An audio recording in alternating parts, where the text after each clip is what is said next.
How to delete a Discord server. In this short video, I'm going to show you how you can delete a Discord server.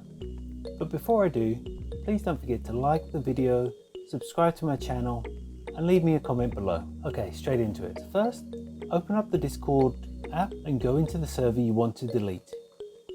You must own the server in order to delete it. Now, if you just scroll across to the left, and then tap on the three dots next to the server's name.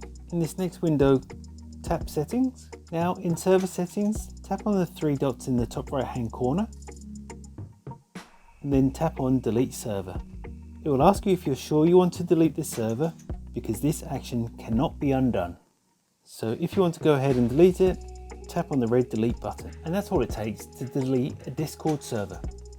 If you found this video helpful, I'd love it if you liked the video, subscribe to my channel, and let me know in the comments if this worked for you.